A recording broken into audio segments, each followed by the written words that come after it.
What's up, guys? Here is my description of progressive overload training. This is going to be a two-part series where the part 2 is going to follow this up, and it's going to talk about warm-up sets for progressive overload. What's up, guys? So I'm going to talk about progressive overload training today. What 3 components I personally believe makes up progressive overload. And I'm also going to talk about the importance of training logs when you do progressive overload. And then I'm going to talk about warm-up sets. The main reason for me doing this video is the warm-up set portion, because a lot of people that I have on progressive overload programs, they're doing the warm-up sets wrong. So I want to give the best description I can of how to do your warm-up sets. Though I have this in most of the training plans, somehow it's getting overlooked. Things are still getting done wrong. So my goal today is to help everyone better understand what your warm-up sets should be like. First of all, I apologize for my setup. This is the best I can do. I don't have a big fancy stand, but my writing is not the best. But anyway, if you can hear me, we're going to try to get through this. And this is my personal take on progressive overload. I'm sure there's 100 more out there, but this is my personal take, and this is what I try to get across to people that are on my training programs or that I'm coaching or training. So here we go. So progressive overload, also known as POL. I think there are 3 components that make up progressive overload. Those 3 components are more weights, same reps. More reps or the same weight, or slow down your rep speed. Okay, so what this means, let's say that I'm on flat dumbbell press and my top set calls for a top set of 4 to 6 reps. All right, so your first week's going to be trial and error on everything. You're not going to know what your top set is the first week you go into any sort of progressive overload training. So that first week is you should write in your training log, just take notes on what your top sets are for that first week. So for this particular week, I'm going to say this is my 3rd week on progressive overload. I know that I can do a 130-pound dumbbell press for 4 to 6 reps. So next week, when I go in the gym, I'm going to try to do a top set at 135 pounds. All right, and my goal is going to be to do 4 to 6 reps with 135.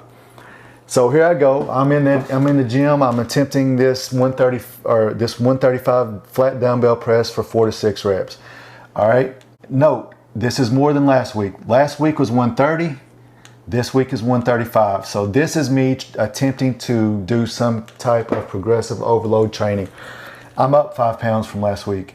All right, so I'd go and I start the reps. I fell at 3 reps, okay? Fell at 3. That's not my goal of 4 to 6. So that tells me next week I need to drop back down to 130 because I know I can do 130 for 4 to 6.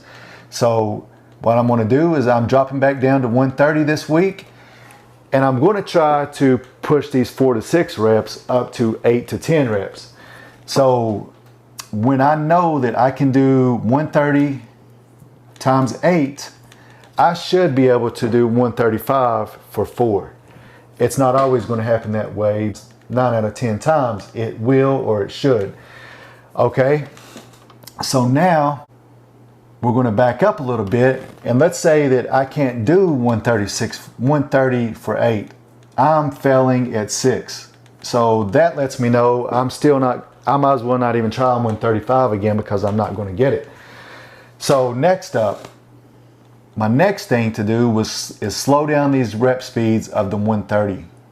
So I may not get 6 reps if I slow it down, but what this is going to do when I slow down that rep speed is it's going to recruit other muscle fibers, and in time, let's say 2 weeks, it's going to help me push out more weight in general just because I'm changing up the way that I'm controlling the weight. And when I'm talking about rep speed, let's say this is a normal rep speed, you're doing a rep every second. Slow it down so when you come down, you're at a 2 or a 3 count. So you go from this to 2 to 3 seconds down, blast it up. 2 to 3 seconds down, blast it up. So now I'm able to do 6 reps at a very slow speed. So again, this lets me know, all right, next week we're going back up and going to attempt the 135. So it may take you 3 to 4 weeks to get to the point of being able to push out that 135 for 4 to 6 reps, but you're still making some sort of progression each week. So even though you can't push the 135 and you're stuck on the 130s, you're doing more reps with the 130s, or you're slowing down your rep speed and still getting the required reps at 130. Once you grasp the concept of how progressive overload is and everything, you have these 3 options to go with, it's still considered progressive overload, you're good to go.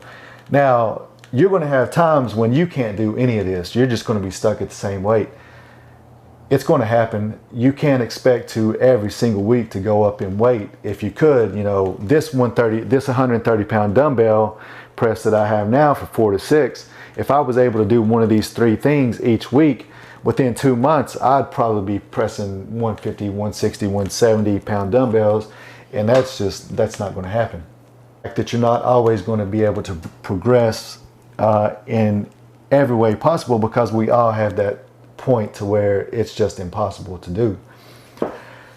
All right, training logs. Training logs to me are crucial for progressive overload, because if you're not taking the time to write down what you're doing and make little notes about, I'm just going to give you an example of what I do. So incline press, my top set was, my goal is 4 to 6 reps. My top set right here on this day, I did 255 for 5. That was my top set. My second set is called my back off set. So I come back down in weight and do more reps. Most times you're going to have a top set, you're going to have a back off set. Your top set 4 to 6, for instance, back off 10 to 12. So when I come back down for my back off set, I got 225 times 10. You should also be trying to use some kind of progressive overload manner on your back off set. I'm not going to get into that today, because you need to first learn what progressive overload is on your top sets. And when you apply that to your top sets, the same principle applies to your back off sets. All right, so back to my training log. All right, let's say that I did 255 for 8 reps. I'm just going to make a note, 255 for 8, but my goal was 4 to 6, so I've already surpassed that. So I'm just going to make a little note out here, put an arrow there, go up next week. The importance and the way that the training logs can help, this one's full. I'm already on another one, but I had this one laying in there.